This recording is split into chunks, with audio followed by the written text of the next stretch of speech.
গতকালকে 11টা question discuss হয়েছিল। আজকে ইন্ডিকেশন অফ থাইরয়েড সার্জারি। যদি তোমরা থাইরয়েড সার্জারির অপারেশন প্রসিডিউর না পারো, অপারেশন প্রসিডিউরে ভুল করো, তেমন সমস্যা নাই, কিন্তু ইন্ডিকেশন কি, ইনসিশন কি দিতে হবে, প্রি অপারেটিভ প্রিপারেশন কি, complication, per operative and post operative complication কি হয়, এগুলা পারতে হবে। ইন্ডিকেশন অফ থাইরয়েড সার্জারিতে এক নম্বরে থাইরয়েড নিওপ্লাজম, ঠিক আছে, any kind of neoplasm thyroid হলে আমরা অপারেশনে যাব। Toxic adenoma, pressure symptom. Pressure symptom কোন কোন ভাইটাল স্ট্রাকচার এখানে কি কি আছে। থাইরয়েড গ্ল্যান্ড যদি বেশি এনলার্জ হয়, এটার কারণে এখানে যে ক্যারোটিড ভেসেল আছে, ট্রাকি আছে, ইসোফেগাস আছে, এই ভাইটাল যে স্ট্রাকচার গুলো আছে এগুলোর মধ্যে সে প্রেসার ইফেক্ট করে। তাহলে আমাদের রেসপিরেটরি প্রবলেম হবে, ডিগ্লুটেশনের প্রবলেম, ভাস্কুলার ফ্লোতে প্রবলেম হবে। এই জন্য প্রেসার সিমটম কি কি ভাবে হতে পারে। আরটা হলো কসমেসিস, ঠিক আছে, সৌন্দর্যের কথা চিন্তা করে। আর পেশেন্ট উইশেস, অনেক রোগী চায় যে আমি এতটুকু ফুলাও চাই না। পেশেন্ট উইশেস আর cosmesis. How many types of thyroidectomy are perform. এখানে সাধারণত 5-6টা অপারেশন হয় থাইরয়েডেক্টমি, থাইরয়েড সার্জারি। এটা বইয়ের মধ্যে সহজভাবে সুন্দর করে লেখা আছে, তো তোমরা এটা দেখে নিবা। হেমিথাইরয়েডেক্টমিতে কি কি করা হয়, ঠিক আছে, removal of one lobe, either isthmus, entire isthmus is removed. তাহলে এভাবে তোমরা subtotal hemithyroidectomy, subtotal thyroidectomy, partial thyroidectomy, আর হলো নিয়ার টোটাল থাইরয়েডেক্টমি, আর টোটাল থাইরয়েডেক্টমি, আর হার্টলিস ডানহিল অপারেশন। এই 5-6টা নাম এবং কোনটায় কিভাবে অপারেশন করা হয় এতটুকু তোমরা মনে রাখতে হবে। ইনসিশনটা কোনোভাবে ভুল করা যাবে না। কি কি ইনসিশন দেওয়া হয় থাইরয়েড সার্জারিতে? এটা হরাইজন্টাল ক্রিজ ইনসিশন, মেনোব্রিয়াম স্টার্নি, ঠিক আছে, এখানে মেনোব্রিয়াম স্টার্নি আছে, মেনোব্রিয়াম স্টার্নির মধ্যে একটা নচ থাকে, ঠিক আছে, ঠিক আছে, সুপ্রাস্টার্নাল নচ, ঠিক আছে। এটা আরেকটা নাম হলো জুগুলার নচ, মানে নেক, জুগুলার মানে হলো নেক রিজিয়নের নচ। তাহলে হরাইজন্টাল ক্রিজ ইনসিশন হলো 2 ফিঙ্গার ব্রেথ অ্যাবাভ দা স্টার্নাল নচ। তাহলে মেরিডিয়াম স্টার্নার উপরে বা স্টার্নাল নচ বা জুগুলার নচ যেটা আছে এইটা থেকে 2 ফিঙ্গার উপরে, ফ্রম ওয়ান স্টার্নোমিডোমাস্টার টু আদার। এখানে মেরিডিয়াম স্টার্নি থেকে উপরে হরাইজন্টাল হবে, রাইট এন্ড লেফটে দুইটা স্টার্নোক্লিডোমাস্টার বরাবর হরাইজন্টাল ইনসিশন। এটা হলো হরাইজন্টাল ক্রিজ ইনসিশন। আর এটা হলো ককার্স থাইরয়েড ইনসিশন। এই ককার্স উচ্চারণটা অনেকেই ভুল করে বলার সময়, পরীক্ষার সময় কচার্স বলে, কচার্স না, উচ্চারণটা কি ককার্স, এইচ এর উচ্চারণ হবে না, ককার্স। ককার্স থাইরয়েড ইনসিশন বলতে হবে, কারণ আমরা গলব্লাডার অপারেশনের সময় আমরা ককার্স ইনসিশন দিই। শুধু ককার্স ইনসিশন বললে যে রাইট সাবকোস্টাল ইনসিশন যেটা দেওয়া হয় কোস্টাল মার্জিনের নিচে থাইরয়েড গলব্লাডার অপারেশনের সময়, ওটা আমরা ককার্স ইনসিশন বলি, ঠিক আছে। আর ককার্স থাইরয়েড ইনসিশন হলে এটা আসবে থাইরয়েড সার্জারির সময়। posterior margin of sternocleidomastoid, posterior margin of the sternocleidomastoid এটা ইনসিশন দেওয়া হয়। কিছু থিওরি তোমরা মুখস্থ করে ফেলবা, এখানে সময় বেশি দেওয়া যাবে না। Name the hormones of adrenal gland.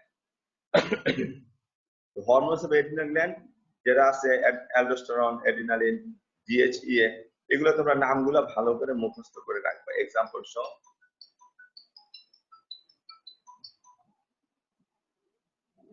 তোমরা নামগুলা মুখস্থ করে রাখবা, ঠিক আছে। তারপরে হলো venous drainage, the venous drainage of thyroid gland. Single large adrenal vein drains, single large adrenal glands hormone গুলোর নাম কি, আর adrenal glands venous drainage কি? তাহলে single large adrenal vein drains on the right side into the vena cava, on the left side into the renal vein. এই ভেরিয়েশনটা মনে রাখতে হবে।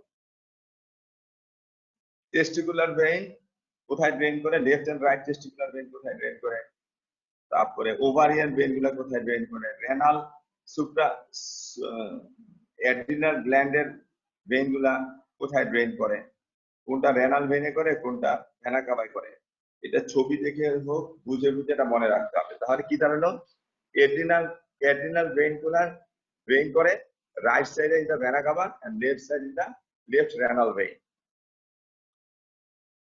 Anatomy, adrenal গ্ল্যান্ডের অ্যানাটমি কোথায় সে অবস্থান করে, situation of adrenal gland, gland is situated near the upper pole of the kidney in the rectoperitoneum। তাহলে কিডনি, সুপ্রারেনাল গ্ল্যান্ড এগুলো হলো rectoperitoneal structure, ইউরেটার এগুলো হলো rectoperitoneal structure। the upper pole of the kidney থাকে in the rectoperitoneum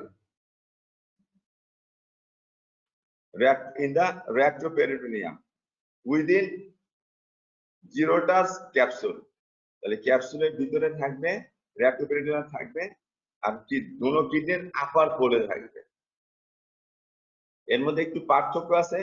right adrenal gland is located between the right lobe of liver and the diaphragm. তাহলে ওইদিকে ডান দিকে diaphragm থাকে, right lobe of liver থাকে, তাহলে এই দুইটা ইন বিটুইন থাকে, close to and partly behind the inferior vena cava, close to and partly behind the inferior vena cava। তাহলে inferior vena cava কাছাকাছি এবং partly behind the inferior vena cava। R left gland lies close to the upper pole of the left kidney and the renal pedicle। left kidney এবং renal pedicle এই দুটার মাঝামাঝি কাছাকাছি থাকে। এই কারণে লেফট কিডনি এবং লেফট রেনাল পেডিকেলের কাছাকাছি এই লেফট এড্রিনাল গ্ল্যান্ডটা থাকার কারণে দেখো লেফট সাইডে এড্রিনাল গ্ল্যান্ড ড্রেন করে রেনাল ভেনের মধ্যে। তাহলে একটু বুঝা পড়লে এটা মনে রাখা সহজ। তাহলে লেফট সাইডে বলছে রাইট সাইডের অ্যানাটমিটা কি, right side close to and partly behind the inferior vena cava. কোথায় থাকে, right adrenal gland is located within the right lobe of liver and the diaphragm, close to and partly behind the inferior vena cava। inferior vena cava close to কাছাকাছি এবং slightly behind the inferior vena cava। ওইটার কাছাকাছি থাকার কারণে সে drain করতেছে right adrenal gland vena cava, inferior vena cava drain করতেছে। পক্ষান্তরে লেফট এড্রিনাল গ্ল্যান্ড কোথায় থাকতেছে, upper pole of the left kidney and the renal pedicle, left renal pedicle. তাহলে এখন লেফট রেনাল পেডিকেলের কাছে থাকে, এই জন্য left side adrenal gland drain করে লেফট রেনাল ভেইন। বাস এতটুকু বুঝে মনে রাখলে কখনো ভুল হবে না ইনশাআল্লাহ। ফিওক্রোমোসাইটোমা এর ডেফিনিশন তোমরা পড়বা এবং সায়েন্স সিম্পটম গুলো খুব সহজ, কি প্রেসার হবে কি হবে এই সবগুলো আমাদের মাথায় রাখতে হবে। These are tumors of the adrenal medulla and sympathetic ganglia that are derived from chromaffin cells। কোথা থেকে, chromaffin cells, and most commonly produce supraphysiological levels of circulatory catecholamines। supraphysiological level থেকে বেশি। তার ক্লিনিক্যাল ফিচার অফ ফিওক্রোমোসাইটোমা কি কি হয়, হ্যাঁ, প্যারাক্সিমার continuous hypertension, malignant hypertension থাকে, হাইপারটেনশন, হেডেক, সোয়েটিং, পালপিটেশন, এগুলা তোমরা একটু পড়ে মনে রাখবা। নিউপ্লাজম অফ এড্রিনাল মেডুলা, বেশি আসতে পড়লে শেষ করা যাবে না আজকে। নিউপ্লাজম অফ এড্রিনাল মেডুলা, তাহলে এই তিনটা নাম মুখস্থ রাখতে হবে। আমি বারবার বলছি কিছু জিনিস আছে মুখস্থ করার মধ্যে ক্রেডিট, মুখস্থ বুঝে বুঝে পড়া। কিছু আছে ছবি দেখে মনে রাখতে হয়, কিছু আছে ছন্দের মতো মনে রাখতে হয়, কিছু মুখস্থ করতে হয়। নিউপ্লাজম অফ এড্রিনাল মেডুলা হলো নিউরোপ্লাস্টোমা, আর গ্যাংলিও নিউরোমা, আর হলো মেলিগন্যান্ট ফিওক্রোমোসাইটোমা। তাহলে এই তিনটা হলো নিউপ্লাজম অফ এড্রিনাল মেডুলা। থাইরোটক্সিকোসিস কি জিনিস এটা আমরা আগে আলোচনা করছি। Level of circulate thyroid hormone types of thyrotoxicosis and treatment of thyrotoxicosis এগুলো আমরা গত ক্লাসে বিস্তারিত আলোচনা করছি। What is thyroglossal fistula? একটা হলো থাইরোগ্লোসাল সিস্ট আর হলো থাইরোগ্লোসাল ফিস্টুলা। ক্লাস নিচ্ছি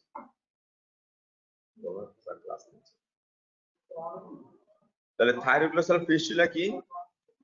Thyroglossal fistula, it is acquired in condition where infected thyroglossal cyst burst and open through the skin or after inadequate removal of cyst.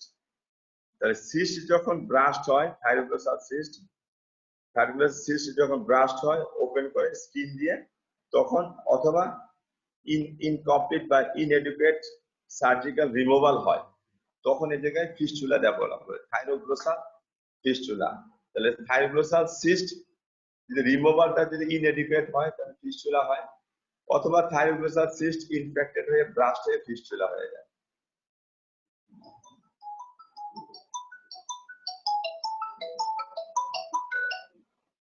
Class নিতেছি দুইটা সময়।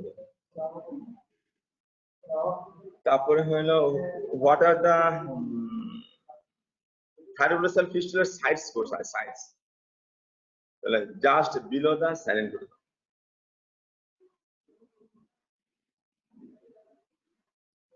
Just below the thyroid hyoid bone, just below the hyoid bone. It may be much lower in impact. Just below the hyoid bone. মনে রাখবো thyroglossal fistula, যেখানে cyst থাকে ওই বরাবরই ফিস্টুলাটা develop করে। থাইরোগ্লোসাল ফিস্টুলার অপারেশনের নাম কি? অপারেশন নামটা আমাদের মুখস্থ রাখতে হবে। সিস্ট ট্রাঙ্ক অপারেশন, এটা বানান এবং নাম মনে রাখতে হবে। যদি আমরা এই লেভেলে এতটুকু নামটা বলতে পারি, এতে সারা খুশি হয়ে যাবে। কুশিং সিনড্রোম, এটা মেডিসিনের ডিটেইলস পড়ানো হয়েছে, মেডিসিনে সারা পড়াইছে। তো কুশিং সিনড্রোমও কিছুটা আমাদের এখানে নলেজ রাখতে হবে। Hyper secretion of cortisol caused by endogenous production of corticosteroid is called Cushing syndrome. Cushing সিনড্রোমের ক্লিনিক্যাল প্রেজেন্টেশন কি কি, বাস এগুলো ভালো করে মনে রাখতে হবে, মুখস্থ রাখতে হবে বুঝে বুঝে। যেমন এর যদি ক্লিনিক্যাল প্রেজেন্টেশন হয় সেন্ট্রাল ওবেসিটি, ওয়েট গেইন, মোটা হলো সেন্ট্রাল ওবেসিটি, ভুঁড়িটা বড় হয়ে গেল। ডায়াবেটিস হবে। হার্সুটিজম কি জিনিস? হার্সুটিজম শুধু শর্ট নোট দিয়ে দিলে এসএকিউ, হার্সুটিজম, ঠিক আছে। তারপরে কুশিং সিনড্রোম থেকে হাইপারটেনশন হয়, স্কিন চেঞ্জ হয়, অ্যাবডোমিনাল স্ট্রায়া, মোটা হয়ে গেছে, সেন্ট্রাল ওবেসিটি হয়েছে, ভুঁড়িটা বড় হয়েছে, অ্যাবডোমিনাল স্ট্রায়া হবে, অ্যাবডোমিনাল স্ট্রায়া মেইলের ক্ষেত্রে। আবার প্রেগন্যান্সিতে কিরকম স্ট্রায়া হয়? স্ট্রায়া গ্রেভিডেরা, ঠিক আছে, গ্রেভিড ইউটেরাসের এখানে স্ট্রায়া হয় লোয়ার অ্যাবডোমেনে। আবার এখানে হয় abdominal stria due to obesity, central obesity. Facial plethora, ecchymosis, acne, এগুলো হয়ে থাকে। Muscle weakness, lethargy, muscle weakness হয়। মেনস্ট্রুয়াল ইরেগুলারিটি হয়। এই জিনিসগুলো আমরা বুঝে বুঝে মুখস্থ রাখবো। কমপ্লিকেশন অফ থাইরয়েড সার্জারি, ঠিক আছে, এটা আমরা আগে আলোচনা করছি গতকালকে। Tumours respond two hormonal therapy, tumours respond two hormonal therapy. তাহলে এখানে কোন কোন টিউমার হরমোন থেরাপিতে, কোন কোন টিউমার হরমোন থেরাপিতে ভালো রেসপন্ড করে? ব্রেস্ট কার্সিনোমা, আমরা এখানে ব্রেস্টের পড়ার সময় আমরা খেয়াল করবো, আমরা বিস্তারিত আলোচনা করবো এগুলো ইনশাআল্লাহ। তাহলে ব্রেস্ট কার্সিনোমায় ট্যামোক্সিফেন, লেট্রোজল, ট্যামোক্সিফেন আর লেট্রোজল, ট্যামোক্সিফেন ইউজ হয় ব্রেস্ট কার্সিনোমায়। প্রস্টেটিক কার্সিনোমা, গসেরেলিন আর বুসেরেলিন, ঠিক আছে, এগুলা যদি আমরা মুখস্থ রাখতে পারি খুব ভালো হয়। প্রোলাকটিন সিক্রেটিং পিটুইটারি টিউমার, ক্যাপারগলিন, আর প্রোলাকটিন টিউমার হলো ব্রোমোক্রিপ্টিন। তাহলে ব্রোমোক্রিপ্টিন, এই ব্রেস্ট ক্যান্সারের ট্যামোক্সিফেন, র্যান্ডোমিউজিনের নামগুলো খুব লাগবে।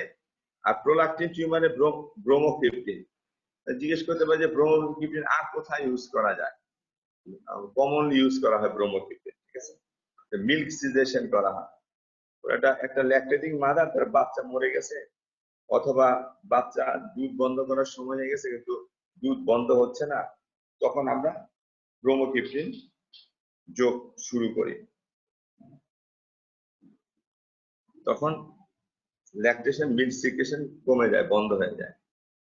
What is the role of hormone treatment in breast cancer? ঠিক আছে, তাহলে এগুলা আমরা what is the advantages of immunotherapy over chemotherapy? তাহলে ইমিউনোথেরাপি ওভার কিমোথেরাপি কি কি অ্যাডভান্টেজ আছে? The advantage of immunotherapy over chemotherapy, it can help over cancer treatment, work better chemotherapy.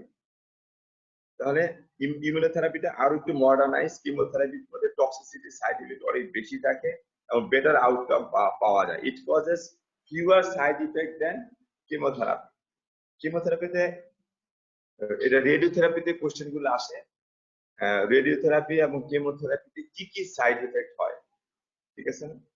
পেশেন্টের হিমোগ্লোবিন কনসেন্ট্রেশন কমে যায়, মাথার চুল পড়ে যায়, অ্যাপিটাইট কমে যায়, রোগীর স্কিন কালার চেঞ্জ হয়ে যায় রেডিওথেরাপিতে। তাহলে এই যে অনেক সাইড ইফেক্ট আছে, এগুলো কিমোথেরাপিতে বেশি আছে, ইমিউনোথেরাপিতে কম আছে। Causes fewer side effect then chemotherapy. Some cancers like skin cancer do not respond well to radiation and chemotherapy, but works well with immunotherapy.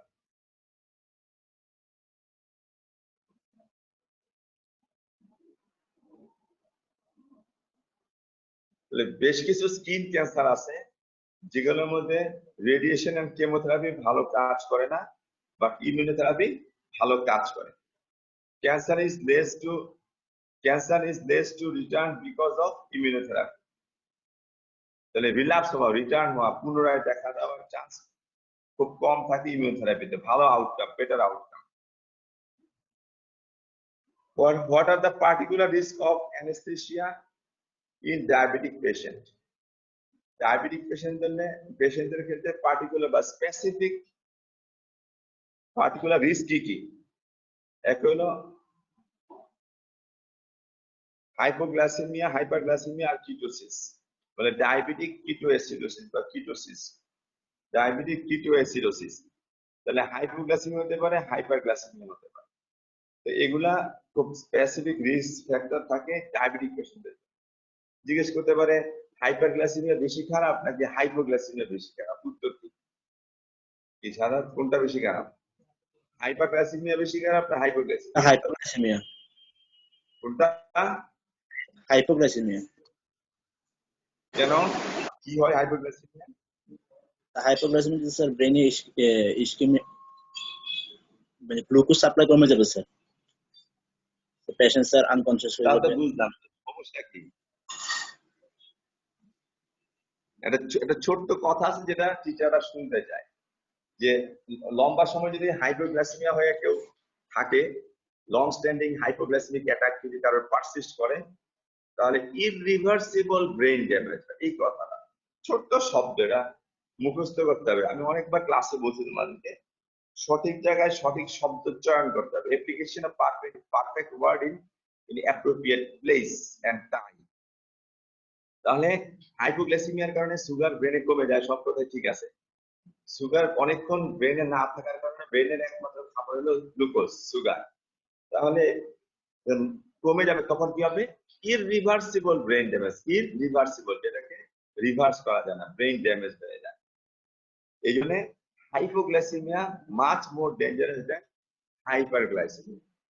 ঠিক আছে, এটা এই কথাটা বিভিন্ন জায়গায় লাগবে, medicine, surgery, anaesthesia, operation, post operative সব জায়গায়। তাছাড়া হাইপারগ্লাইসেমিয়া থাকতে পারে। এই জন্য প্রি অপারেটিভ এবং পার অপারেটিভ আমাদের পেশেন্টকে খেয়াল রাখতে হবে।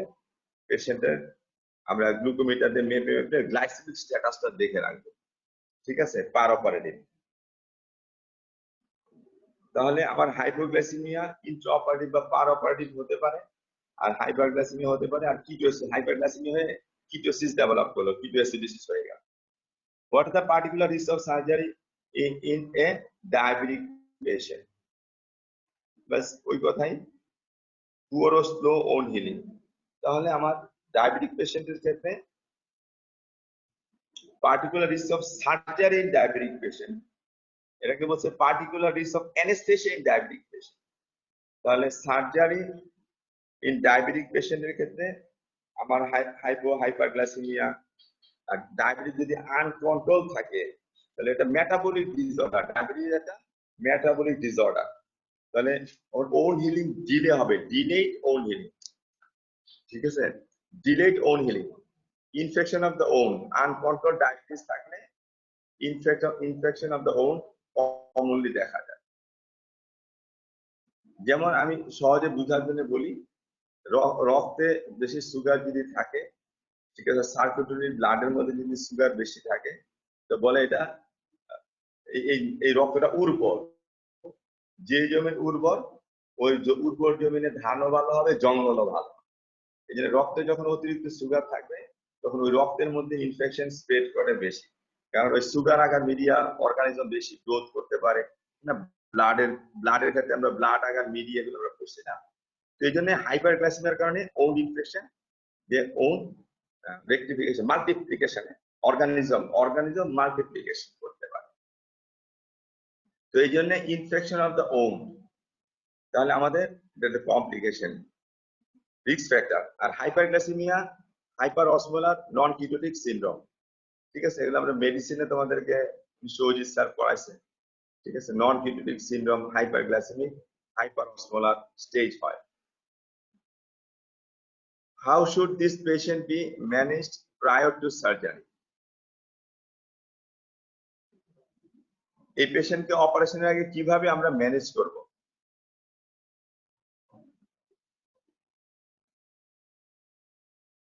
পেশেন্টদের প্রথমে ডায়াবেটিক পেশেন্টদেরকে বলতে হবে যে যেহেতু আপনার একটা মেটাবলিক ডিসঅর্ডার আছে, লাইফ টাইম ডিজিজ আছে, যে ব্লাড সুগার আনকন্ট্রোল থাকে প্রায়, তো এই জন্য আপনার এটা শুকাইতে দেরি হতে পারে, ডায়াবেটিস কন্ট্রোল না থাকলে কমপ্লিকেশন হতে পারে, ইনফেকশন হতে পারে। পেশেন্টকে এই জিনিসগুলো আমাকে প্রায়র টু অপারেশন বলে রাখতে হবে। তারপরে হলো পেশেন্টের ডায়াবেটিকের কারণে কমপ্লিকেশন অন্য কিছু আছে কিনা এটা আমাদের দেখতে হবে। যেমন ডায়াবেটিসের জন্য সবচেয়ে প্রথম যে সমস্যা হয় সেটা হলো চোখে ডায়াবেটিক রেটিনোপ্যাথি, তারপরে ডেভেলপ করে নেফ্রোপ্যাথি, রেটিনোপ্যাথি, নেফ্রোপ্যাথি, তারপরে নিউরোপ্যাথি, এগুলো আমাদের ডেভেলপ করে।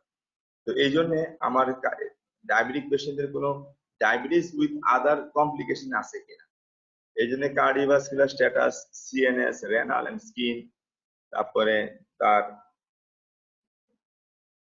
রেটিনোপ্যাথি আছে কিনা, নেফ্রোপ্যাথি আছে কিনা, এসব আমাদের অপারেশনের আগে এগুলো আমাদের ইভালুয়েট করতে হবে। Pre operative investigation must, battery connection দিয়ে দেবো। pre-operative investigation, battery লাগাও। Pre-operative investigations must include serial blood glucose, HbA1c। আমরা এটাকে বলি অপারেশনের আগে তাকে অন্তত 1 দিন 2 দিন 3 দিন আগে থেকেই তাকে ক্লোজলি মনিটরিং করতে হবে, এবং গ্লাইসেমিক প্রোফাইল, গ্লাইসেমিক প্রোফাইল ঠিক আছে কিনা, তার HbA1c ঠিক আছে কিনা, fasting blood sugar 2 hours after breakfast, blood sugar 2 hours after lunch, blood sugar before and after dinner, এরকম ভাবে আমরা মনিটরিং করব। সহজে মনে রাখার জন্য উপায় কি বলছি আমি ক্লাসে, ব্লাড সুগার ফাস্টিং খালি পেটে 5 6 7, ভরা পেটে 8 9 10, চেয়ারটা নিয়ে এখানে আছে, খালি পেটে 5 6 7, ভরা পেটে 8 9 10, ঠিক আছে। তাহলে প্রি অপারেটিভ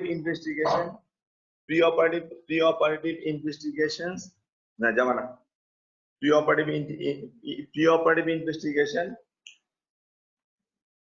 আমাদের করে দেখতে হবে তার HbA1c কেমন আছে, এবং তার serial blood glucose, fasting after breakfast, 2 hours after breakfast, 2 hours after lunch, এগুলো দেখবো। নাস্তা খাওয়া, লাঞ্চ করা, ডিনারের আগে এবং পরে খালি পেটে 5 6 7, ভরা পেটে 8 9 10, এই রেঞ্জের মধ্যে ডায়াবেটিস থাকলে ভালো।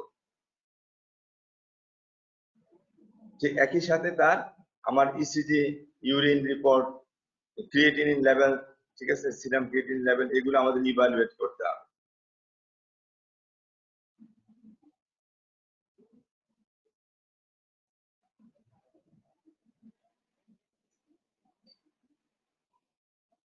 What is incidentaloma? এটা মুখস্থ করে ফেলবা, পারলে তো ভালো, একটু কঠিন, বাকি পারলে খুবই ভালো। অনেক সময় এটা থাকলে স্যাররা বলে ঠিক আছে, একটা সহজ কোশ্চেন করো, এরকম আর। বাকি এটা তুমি মুখস্থ করে মনে রাখবা।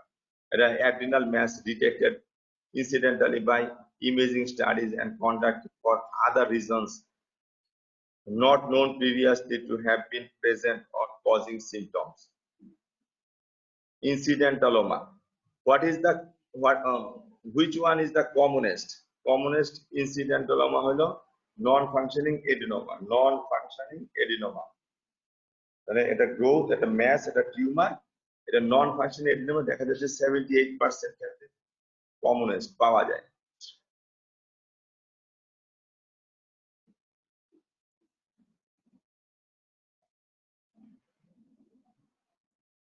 তাহলে এটা ডায়াগনোসিস করার আমার মূল কারণ কি? মেইন গোল কি? Main goal to diagnose, to exclude a functioning or malignant adrenal tumor. Functioning or malignant adrenal tumor. এটা হলো আমাদের মেইন গোল বা target. Endocrine, where does neuroblastoma develop? Where does neuroblastoma develop? Sympathetic nervous system in the adrenal medulla. Adrenal medulla ভিতরে sympathetic nervous system যেখানে, এখানে most of the case develop করে। Adrenal medulla 38%. Any side along the sympathetic chain in the paravertebral sides of the abdomen 30% and chest 20% and rarely the neck or pelvis. তাহলে আমাদের mostly 38% আমাদের দেখা যাচ্ছে এড্রিনাল মেডুলায় পাইছি আমরা। তাহলে নিউরোপ্লাস্টোমা ডেভেলপ করে। Which age group is commonly affected? Newborn infants and young children less than 5 years of age. Newborn infants একসাথে তখন আবার রিলেটেড কোশ্চেন জিজ্ঞেস করবে, তাহলে চাইল্ডহুড আরো কয়েকটা টিউমারের নাম বলো, বা ইনফ্যান্ট বাচ্চাদের কয়েকটা মেলিগন্যান্ট টিউমারের নাম বলো, মেলিগন্যান্সির নাম বলো। ঠিক আছে, তখন কি what other childhood tumors? Leukemia, lymphoma, central nervous system tumor, nephroblastoma, retinoblastoma. Nephroblastoma, retinoblastoma এগুলা যেন ভুল না হয়। নিউরোব্লাস্টোমা। থাইরয়েড সার্জারির সময় একটা কোশ্চেন আছে এখানে টেবিল ভাইবা। থাইরয়েড সার্জারির সময় what do the surgeons find the recurrent laryngeal nerve during thyroid surgery? কারণ থাইরয়েড সার্জারির একটা ইম্পর্টেন্ট কমপ্লিকেশন হলো, কমন একটা ইম্পর্টেন্ট কমপ্লিকেশন এবং মানে খুব খতরনাক, ডিভাস্টেটিং, খারাপ একটা সাইড ইফেক্ট হলো হোর্সনেস অফ ভয়েস হয়, লেরিঞ্জিয়াল recurrent laryngeal nerve Paul's injury হয়। এই জন্য অপারেশনের সময় কি করে সার্জনের সাধারণত কি করা হয়? Nerve will normally be found as the thyroid lobe to mobilize laterally mobilize করা হয়, lying under the most posterior lateral portion of the gland called the tubercle of Jacarkandel. ঠিক আছে, তাহলে আমার মোবিলাইজ করে লেটারালি নেওয়া হয় এবং posterior lateral portion of the gland এটাকে আন্ডারলাইন করা হয়। তাহলে এইভাবে যদি আমরা কেয়ারফুল সার্জারি করা হয় তাহলে এই নার্ভ ইনজুরি হওয়ার চান্স থাকবে না এবং কমপ্লিকেশন ডেভেলপ করবে না। How can you assess recurrent laryngeal nerve palsy after surgery? অপারেশনের পরে কয়েক ঘন্টা পরে তুমি বুঝতে পারবা। কিভাবে বুঝতে পারবা যে নার্ভ ইনজুরি হয়েছে, পলসি হয়েছে? একটা হলো early routine post operative laryngoscopy যদি করা হয়, post operative laryngoscopy. Integrity of voice and cough. Follow up at 4 weeks post-operatively. Integrity of voice and cough. কথার আওয়াজ শুনে এবং কাশির শব্দ শুনে আমরা এটা ডায়াগনোসিস কনফার্ম করতে পারবো। Assessment of voice change.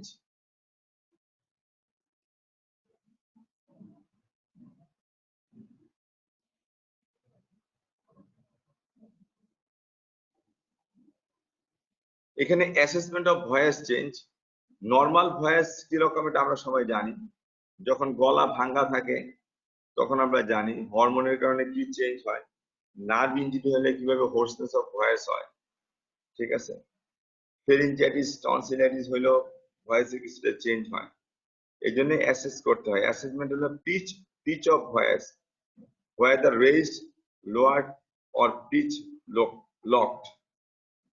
Breath support during speaking inadequate or not. Ability to alter the rapid of speech. এগুলা খুব বেশি সার্জারিতে ঘাটাঘাটি করবে না, যদি আসে পারলে মনে রাখলাম। ইনডাইরেক্ট লেরিঙ্গোস্কোপটা আইএলএস ইনডাইরেক্ট লেরিঙ্গোস্কোপটা আমার খেয়াল করতে হবে। এটা কিভাবে করে, ইএনটির ক্ষেত্রে আমাদের লাগবে, এবং এই কথাগুলা ভয়েস চেঞ্জ কি হয় না হয় ইএনটির কোশ্চেন আছে না যাবে, ওইখানে আমার বেশি লাগবে। কিন্তু আমার সার্জারিতে লাগবে যে সার্জারির সময়টা কি কমপ্লিকেশন হয়, কিভাবে এটাকে সেভ করতে হয়, আর আমরা কিভাবে এটাকে ডায়াগনোসিস করতে পারবো। What is the relation of isthmus with tracheal ring? Relation of isthmus with tracheal ring. Isthmus is the connecting part between two lateral lobes in midline extending from second, third, and fourth tracheal ring.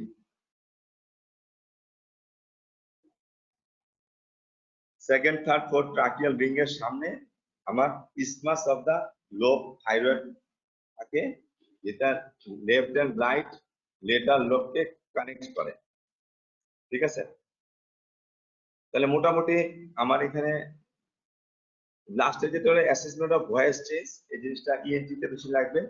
Indirect লেরিঙ্গোস্কোপ দিয়ে আমরা এটা confirm করি, with tongue pulled out, usually গজ দিয়ে ধরে বের করা হয়, এন্ড ওয়ার্ম, হালকা গরম, ঠিক আছে, আগুন একটু সেক দিলে হালকা গরম।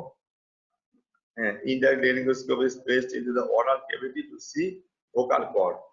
Patient is asked to say E to see the vocal cord movement.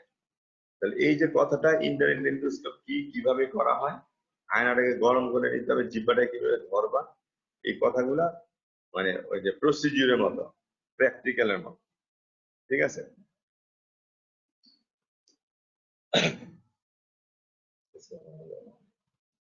এসিটা বন্ধ করে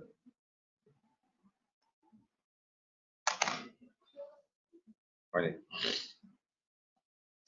তাহলে আমরা তো একটু সুইচ টার্ন ওভার করছি, তাহলে খেয়াল রাখতে হবে বারবার যে আমার থাইরয়েডের ক্ষেত্রে আমার সার্জারি রিলেটেড যে বিষয়গুলো, এন্ডোক্রাইন যে মেডিসিন একটা সাবজেক্ট, বাট এটার সাথে থাইরয়েড সার্জারিটা রিলেটেড, এবং এই জন্য এটার সাথে রিলেটেড কিছু মেডিসিনের কোশ্চেন, এন্ডোক্রাইনের কোশ্চেন আমাদের জানতে হবে, করতে হবে। তবে থাইরয়েড সার্জারি এখন পারলাম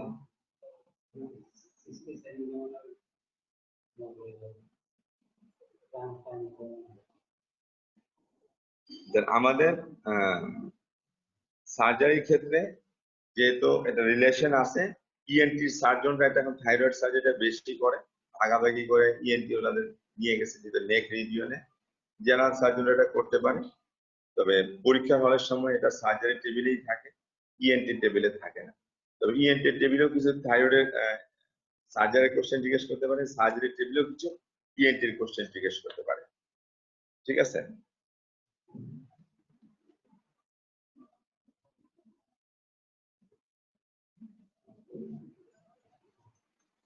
তাহলে এখন হলো তোমাদের পড়াশোনার পালা, তোমাদের এখন পড়াশোনা করে ফেলতে হবে এগুলো নিয়ে। আমার কথা শোনা যায়? হ্যালো জি স্যার। সোহেব শোনা যাচ্ছে? জি স্যার।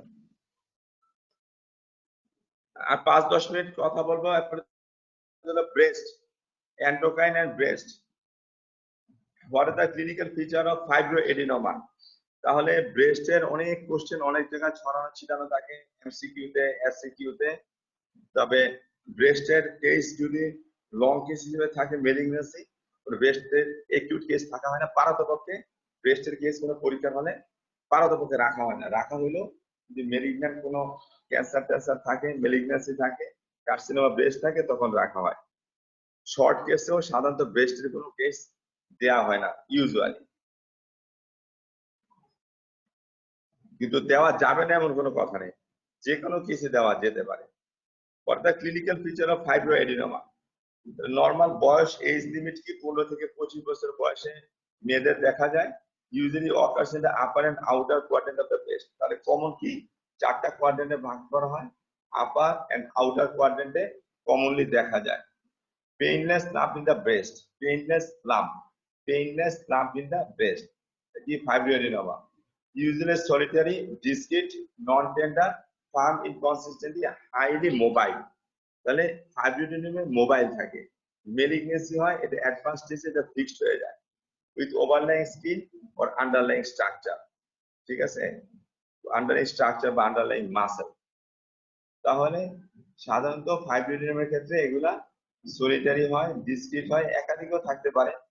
নন টেন্ডার, যদি ইনফেক্টেড হয় তাহলে টেন্ডার হতে পারে, ইউজুয়ালি নন টেন্ডার থাকে কারণ এগুলো ক্যাপসুলেটেড থাকে।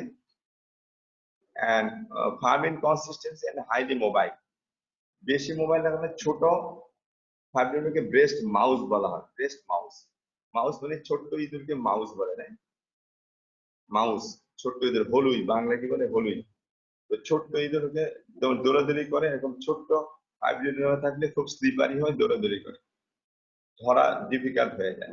এই জন্য ব্রেস্ট মাউসও একটা প্রশ্ন পরীক্ষায় জানতে হবে। Usually grow up 2 to 3 centimeter in size and surrounded by a well-marked capsule. এই কথাটা ভালো করে বুঝতে, well-marked capsule। ঠিক আছে,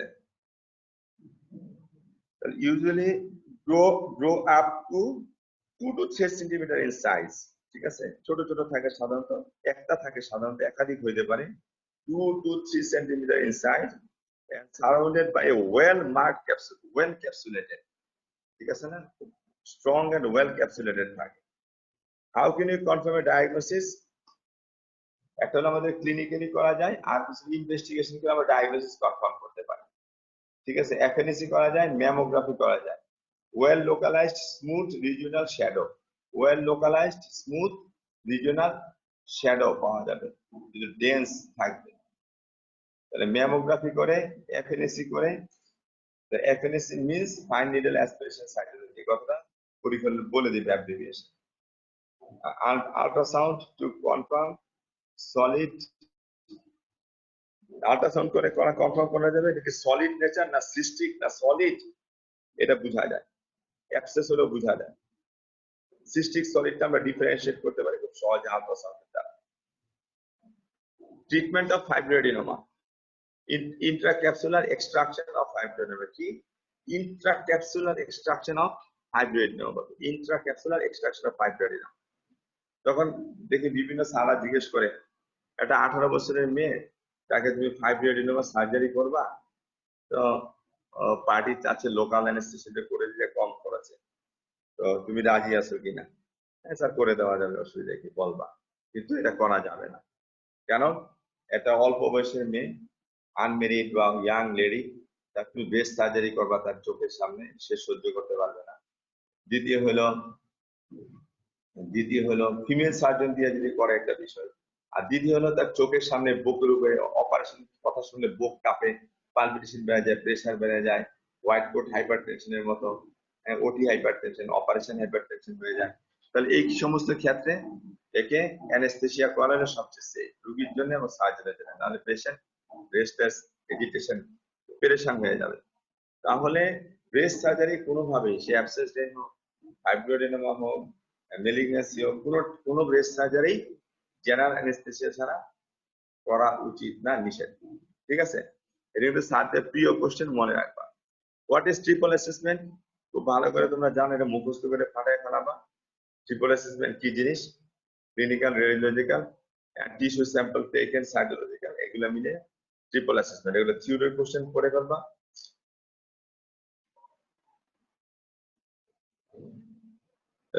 ট্রিপল অ্যাসেসমেন্ট কোন কোন ডিজিজের প্রোটোকল হিসাবে হয়? Breast lump and other symptoms, suspicion of breast carcinoma.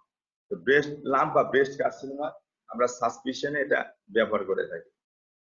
What should be the positive predictive value, PPV, positive predictive value of triple assessment. এটা বলা হয় 99.9%. এটার সাকসেস should exceed 99.9%. বলা হয় যে এটা পজিটিভ প্রিডিক্টিভ ভ্যালু অনেক বেশি এই triple অ্যাসেসমেন্টের। What are the common causes of nipple discharge? Common causes of nipple discharge.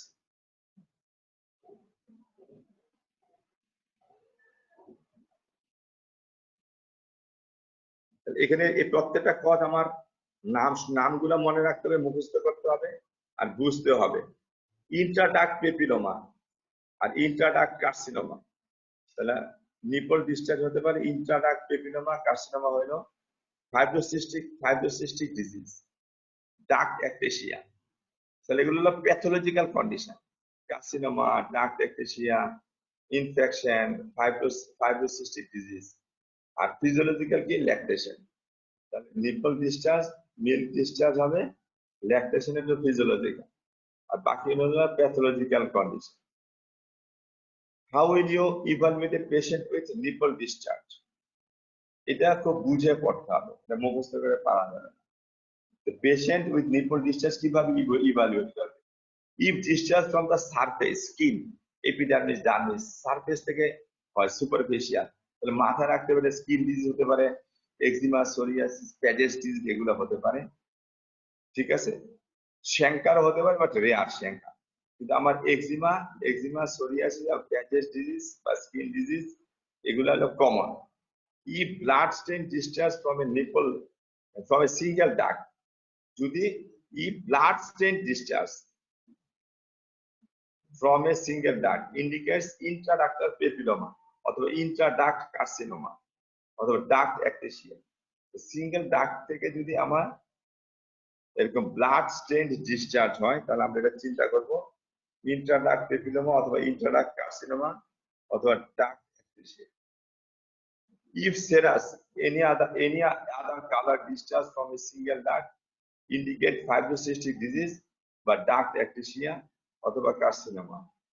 If blood stain discharge from more than one duct indicates carcinoma, ectasia, fibrocystic disease সবগুলো হতে পারে।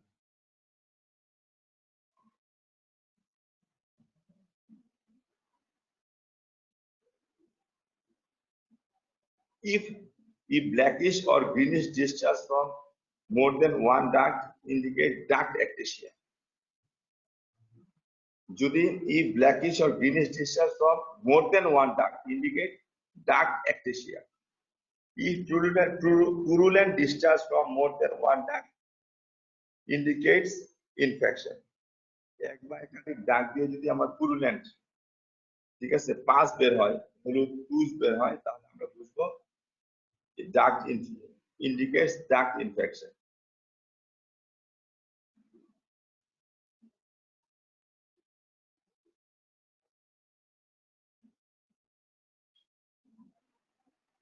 If serous discharge from more than one duct indicates fibrocystic disease or duct ectasia or carcinoma.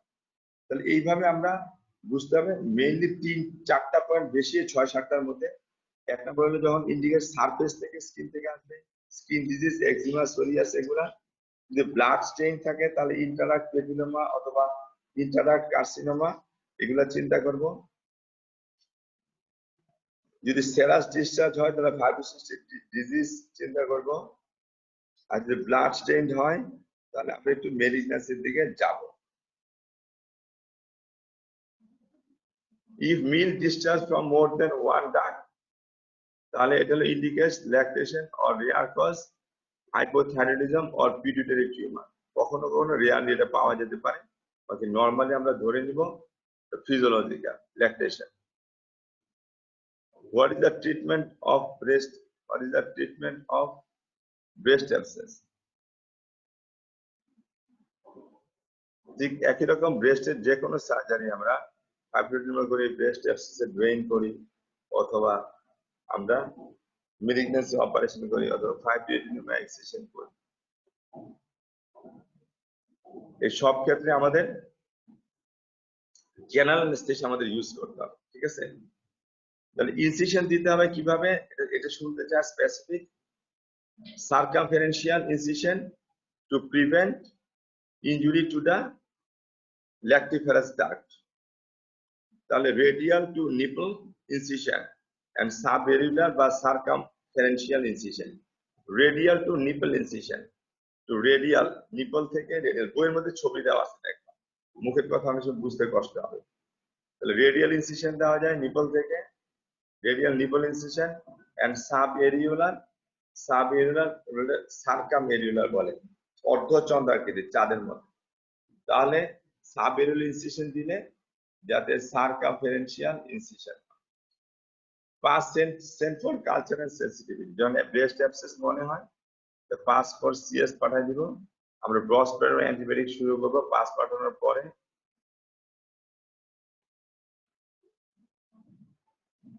Local heat and analgesic will help to relieve pain.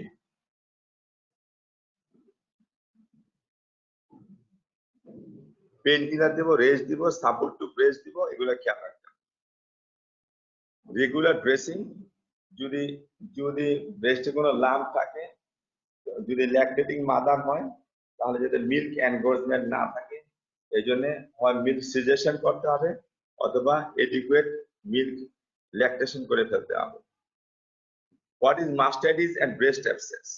Actually mastitis হলো inflammation, cellulitis বা inflammation of breast, এটা হলো cellulitis or mastitis. আর breast abscess is a localised collection of pus in the breast tissue.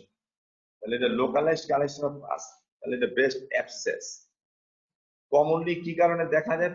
বাস্তবতায় দেখা যায় যে বাচ্চারা দাঁত উঠে গেছে, ব্রেস্ট মানে মার দুধ খাওয়ার সময় বাচ্চারা দাঁত লেগে, tooth bite of the baby, lactating baby, তাদের দাঁতের কামড়ের কারণেই প্রায়ই পাওয়া যায় ব্রেস্ট অ্যাবসেস।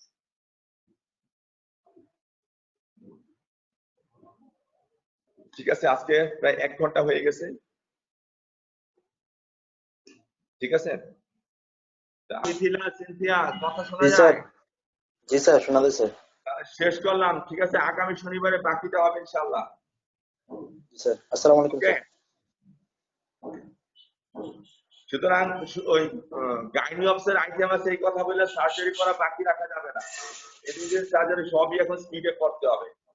ওকে, সালাম আলাইকুম। স্যার।